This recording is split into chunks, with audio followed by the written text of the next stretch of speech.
Vamos lá. Os anos perdidos de Jesus de Nazaré. A Bíblia relata, como eu disse, até os 12 anos. Sabe-se que com certeza teve o bar mitzvah, só que não se sabe o que aconteceu até os 30 anos de idade. Né?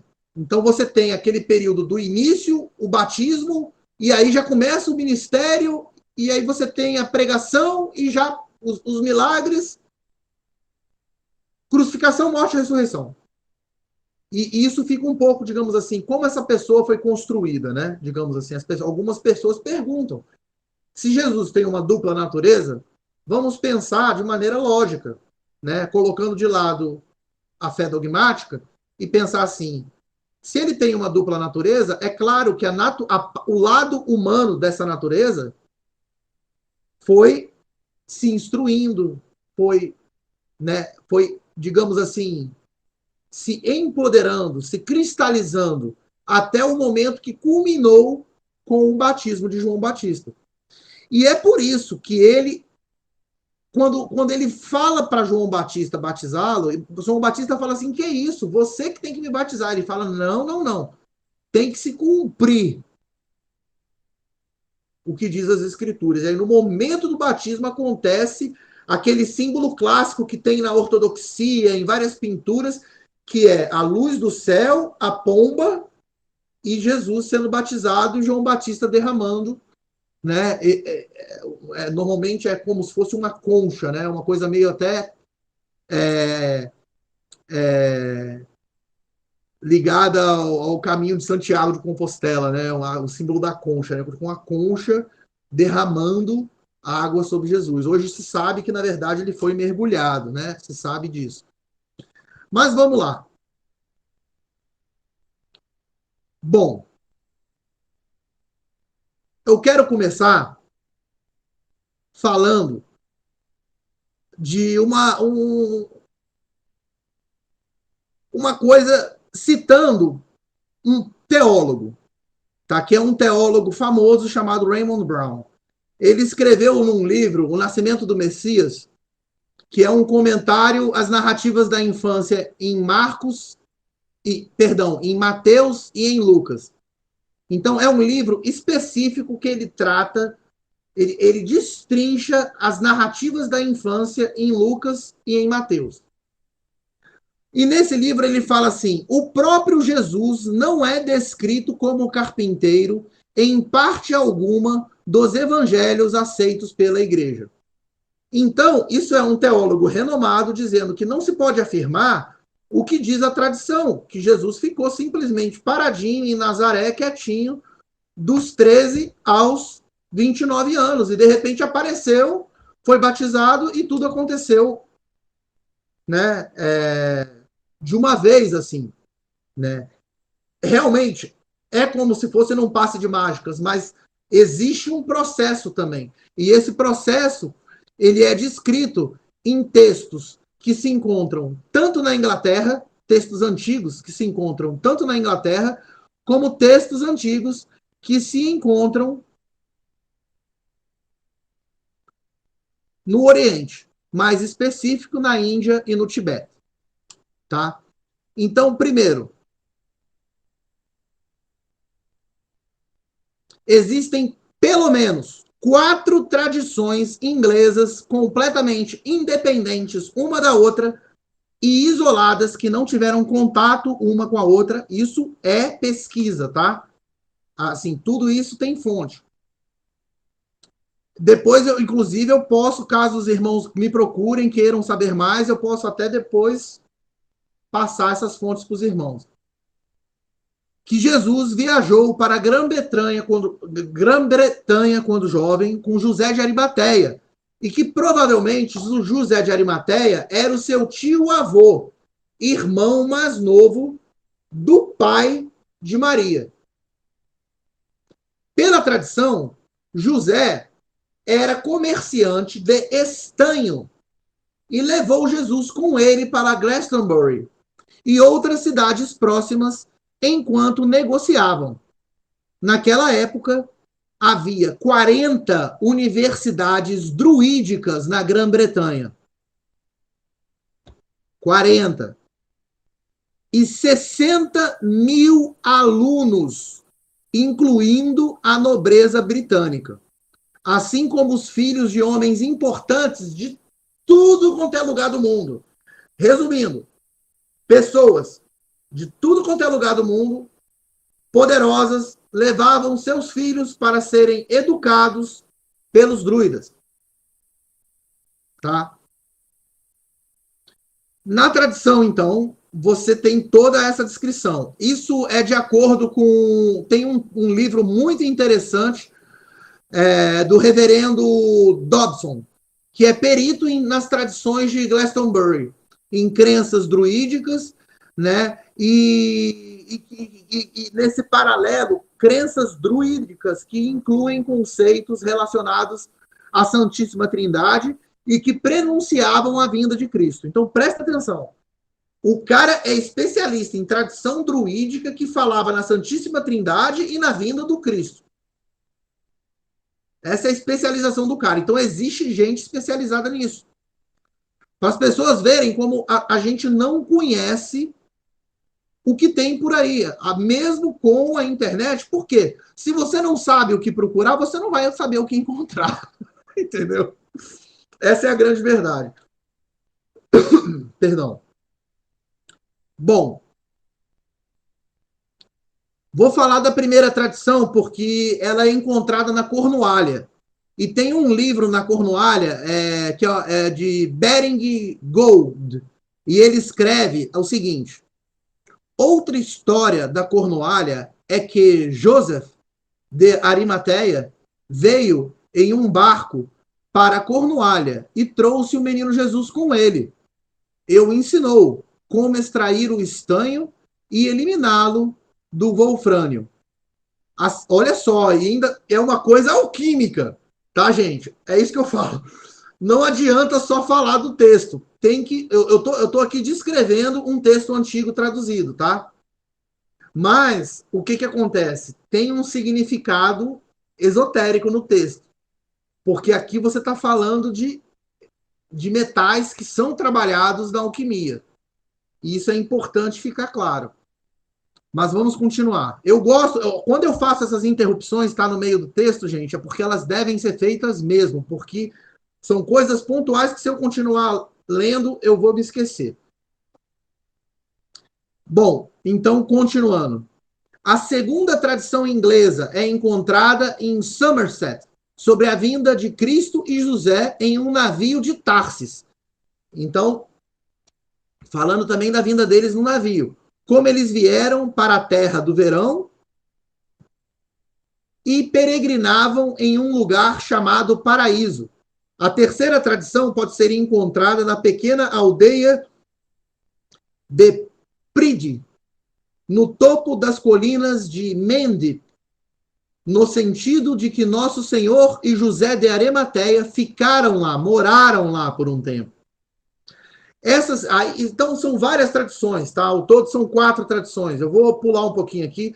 As 4 tradições, para o propósito da nossa investigação, elas podem ser resumidas e expandidas assim da seguinte forma, tá? Um resumo geral.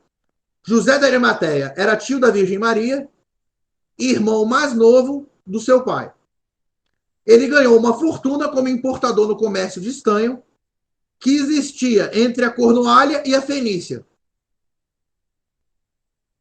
Em uma de suas viagens, ele levou o nosso Senhor Jesus Cristo com ele. Ele permaneceu um tempo na Grã-Bretanha e voltou e desapareceu.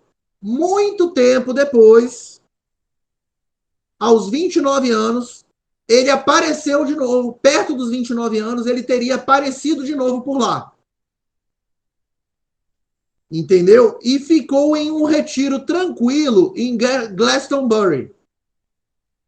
E as lendas de Glastonbury aqui, gente, falando para os irmãos, né, são espetaculares, né? Sem querer mudar de assunto aqui, entrar na parte mais celta e tudo mais, vamos deixar isso para outra live. Mas vale a pena também trabalhar aqui a relação desse lugar que é um lugar considerado mágico dentro da tradição celta. E dentro da tradição cristã anglicana também, né? Tem, né? E dentro da tradição cristã acabou se formando isso, que ela absorveu também a tradição pagã. E aqui você teria, digamos assim, uma justificativa. Se tem esses indícios, esses textos antigos, né? Essas passagens aí que falam que supostamente Jesus teria passado um tempo por lá, isso talvez justifique o fato desse lugar ser tão venerado. E não só isso, tá? Mais tarde, José de Arimateia, fugindo da Palestina, depois, né, da morte, da crucificação, morte, ressurreição e ascensão de Jesus, ele teria fugido de lá e foi para aquele mesmo lugar, em Glastonbury, e lá erigiu uma igreja feita de barro e de vime. Então, aqui você tem uma das principais, um resumo de todas essas tradições, do que teria acontecido e de possibilidades de Jesus ter ido para lá. Muito provavelmente, logo que ele completou 13 anos, e talvez esse seja um dos motivos dele não ter se casado, que normalmente uma pessoa completava 13 anos, achava uma mulher para ele, casavam eles e ele já era adulto. Entendeu? Já tinha aprendido uma profissão, alguma coisinha ao longo da infância, ou estudado, ou feito alguma coisa. Então as coisas eram bem assim, 13 anos adulto. Muito provavelmente, ele fez os 13 anos, viajou com o tio. Foi estudar, coisa e tal, depois terminou os estudos, sumiu. Aí vamos ver para onde ele foi. Sabendo que depois, perto dos 29 anos, ele teria voltado e ficado em retiro lá por um ano. E depois ele voltou para a Palestina, e aí teve a história que a gente conhece. Bom, e existe, tá, uma grande possibilidade dele ter estado lá entre os 28 e 29 anos. Exatamente antes da missão que ele teve na Palestina. Só um segundo que está acontecendo alguma coisa aqui.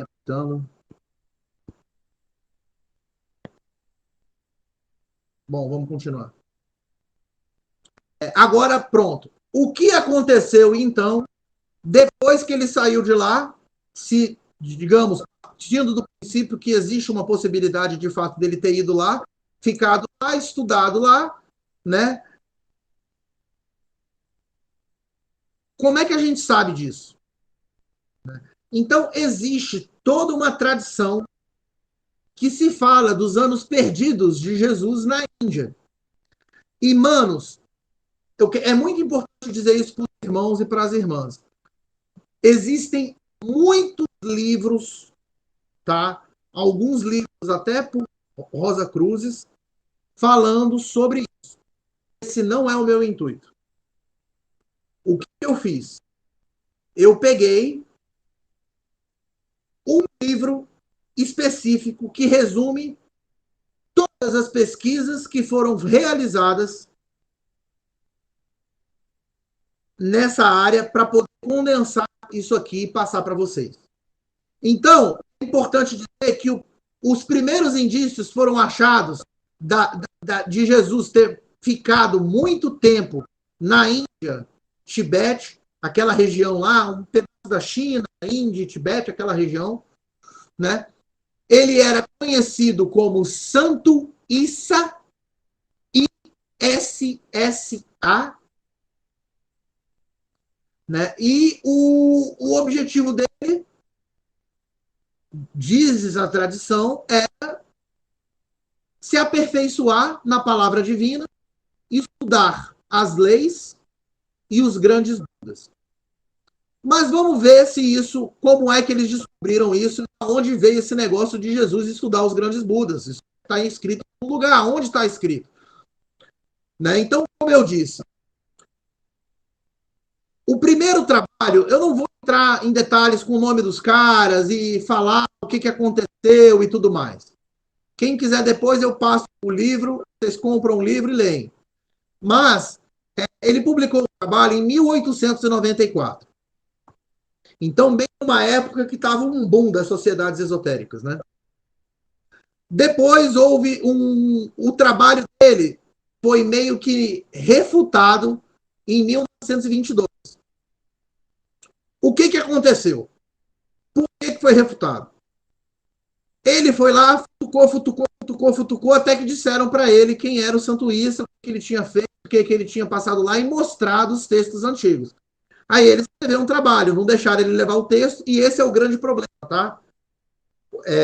Os monastérios onde estão, o monastério onde está a maior parte desses documentos são monastérios que ficam no pé assim do Himalaia, né?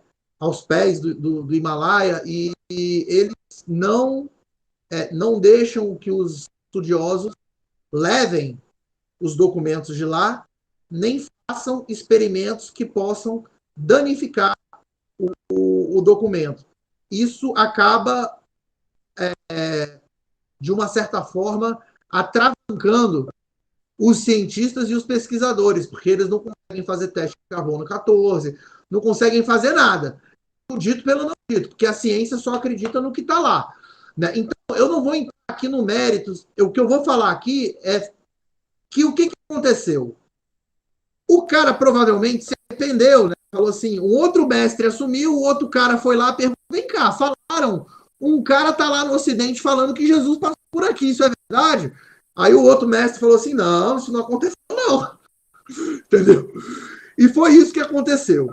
Entretanto, 3 anos depois, uma outra pessoa, né, esse vale a pena citar, que é o Nicholas Hoendrich, né, ele visitou esse monastério que se chama Imes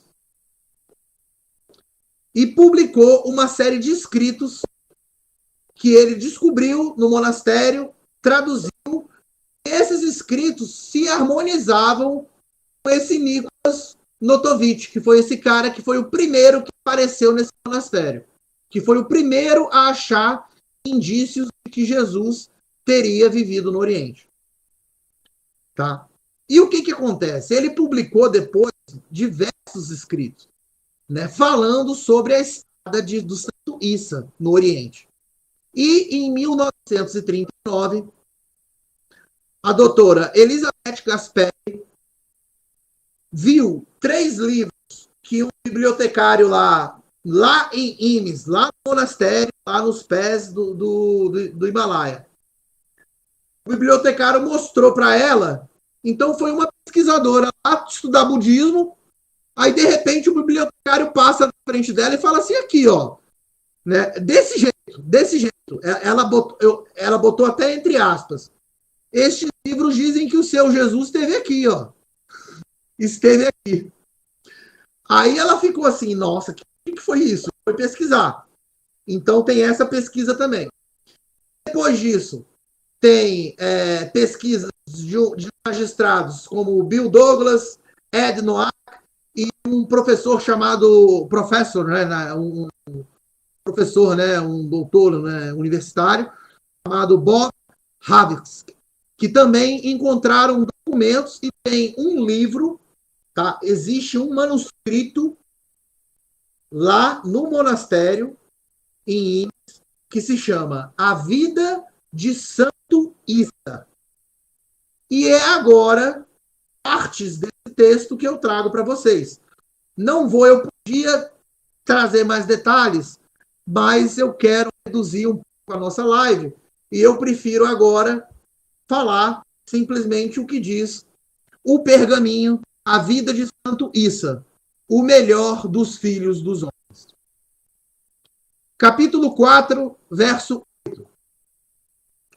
O menino Deus, que recebeu o nome de Issa, começou desde a infância a falar do Deus invisível, exortando as almas dos que se haviam perdido ao arrependimento e à purificação dos pecados de que eram culpados. Eu tirei alguns pedaços, tá, gente? Porque a vontade que eu tinha era de ler o texto todo para vocês, que é sensacional. Mas tudo bem, vamos lá. Então, Santo Issa alcançou a idade de 13 anos, a época em que um israelita devia tomar uma esposa. A casa onde seus pais ganhavam seu sustento com um negócio modesto começou a encher-se de pessoas ricas e nobres, desejosos de ter um genro no jovem Issa, já famoso por discursos edificantes em nome do Todo-Poderoso. Foi então que Issa deixou a casa paterna em segredo, partiu de Jerusalém e dirigiu-se para Sinde com os mercadores, com o objetivo de aperfeiçoar-se na palavra divina e estudar as leis dos santos Budas. No decorrer do seu 40º ano de vida, o jovem Issa, abençoado por Deus, chegou à parte de Sinde e se fixou entre as áreas na terra amada por Deus. Então, aqui já é uma outra tradição que fala, de acordo com esse texto, que ele teria ido diretamente da Palestina para a Índia. Tá? Capítulo 5, versos 4 e 5. Os puros sacerdotes de Brahma ensinaram-lhe a ler e a compreender os Vedas, a curar com a ajuda da oração, a pregar, a explicar as sagradas escrituras ao povo e a expulsar espíritos malignos dos corpos de 2 homens, devolvendo-lhes sua sanidade. Ele passou 6 anos em Jugernaut, em Rajagriha, em Benares e em outras cidades santas. Todos o amavam, porque Issa vivia em paz com os Vaishyas e Sudras, a quem ensinou as Sagradas Escrituras.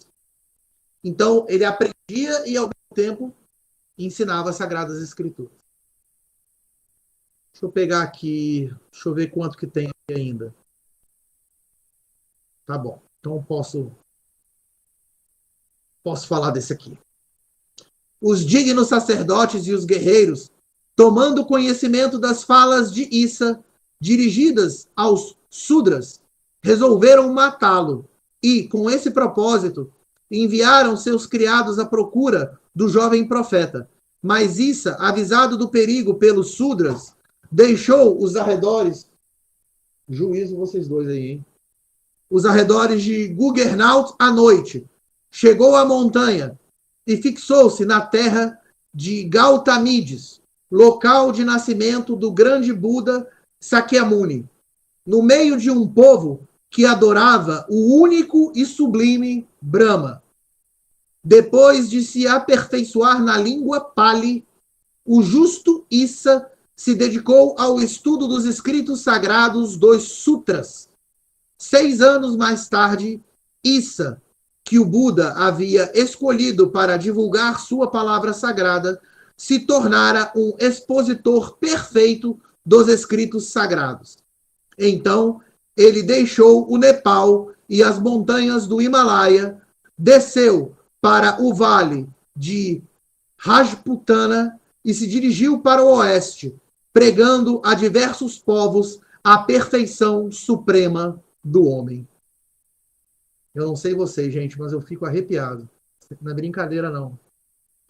Vamos lá. Capítulo 8, verso 1. As nações vizinhas aclamaram as profecias de Issa, e quando ele entrou na Pérsia, os sacerdotes se alarmaram e proibiram o povo de ouvi-lo.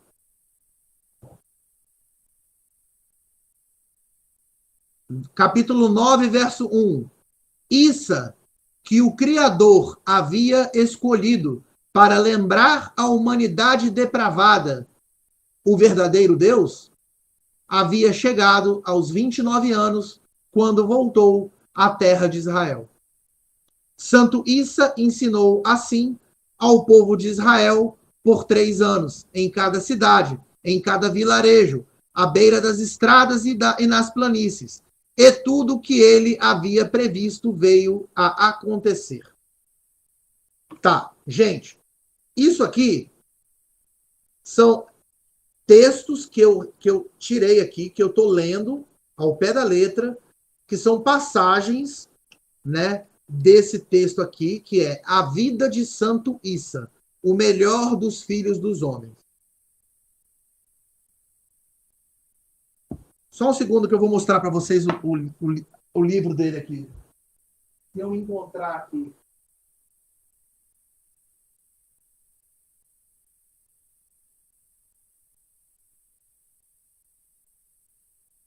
Eu não sei aonde eu coloquei, porque é tanto livro junto que eu fico meio perdido às vezes. Apologética, judaísmo, Paulo, comentários. Opa, aqui, peraí.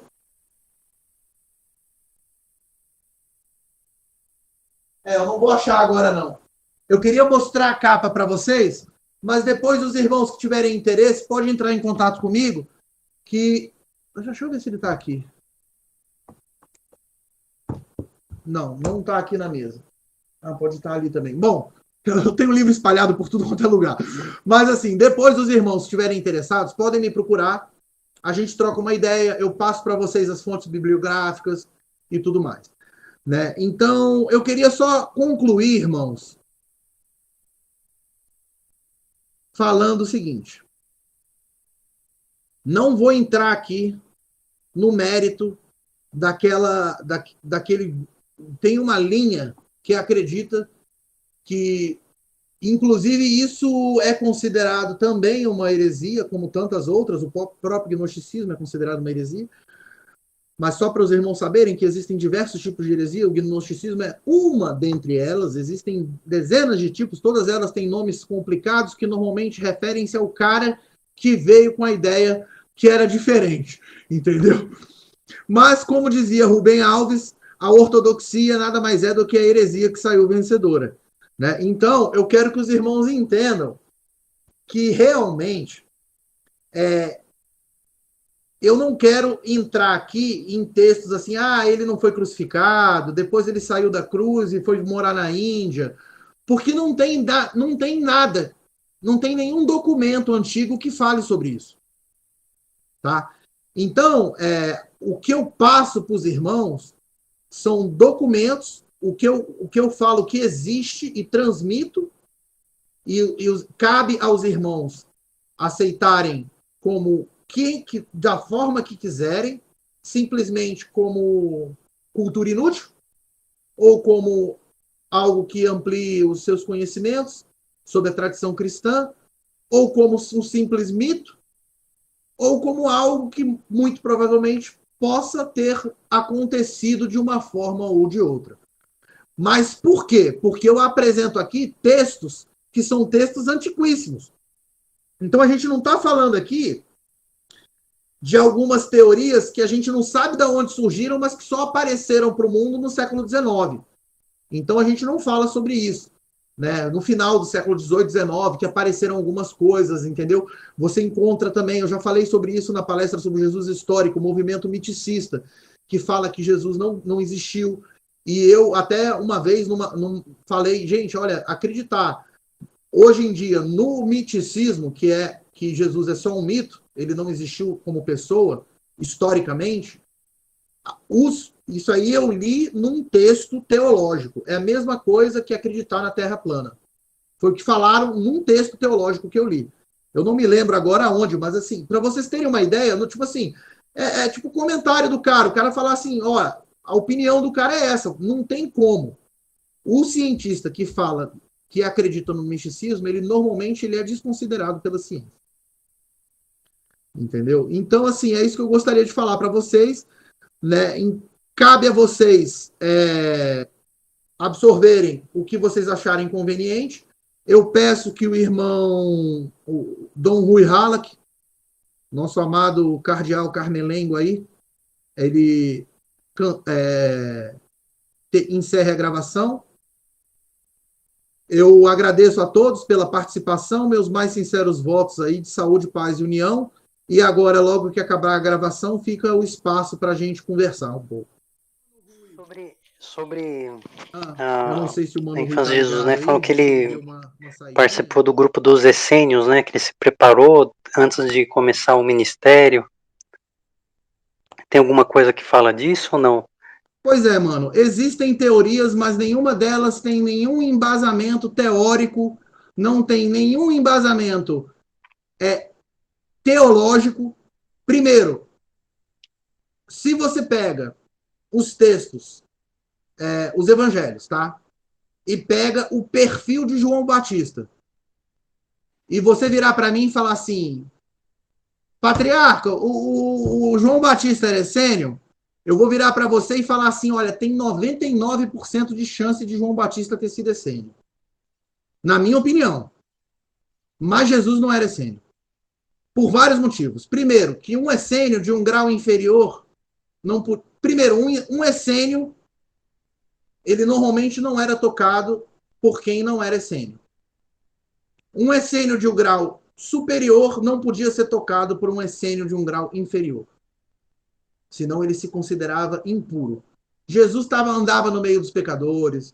Os essênios comiam muito parecido com o que João Batista comia, inclusive foi achado isso nos manuscritos do Mar Morto, lá nas escavações do Mar Morto, entendeu? Mel e gafanhotos, assim, resquícios. Então você tem essas descrições que os essênios se alimentavam disso, entendeu? Agora Jesus não. Jesus, inclusive, nas escrituras, ele fala exatamente ao contrário. Reclamam de João Batista, que come mel e gafanhotos. E já eu sou um beberrão e comilão. Ele se intitula comelão e beberrão. E que as pessoas acabam vendo e reclamam de um e reclamam do outro. Então, as atitudes e posturas de Jesus é a de um Deus de amor. É o que eu posso dizer, entendeu? E não de uma pessoa que não deixa ser tocada, só come isso, só come aquilo. Muito pelo contrário. Jesus fala, quando entrares em uma casa, come do que te oferecerem. Ele Mano, olha só. revolucionou, né? Quando ele veio, ele revolucionou muito dos costumes e da época. Ele veio, numa época patriarcal, falar de amor incondicional. Entendeu? Falar de amar os inimigos. Amar os inimigos. E fazer bem ao que vos odeiam.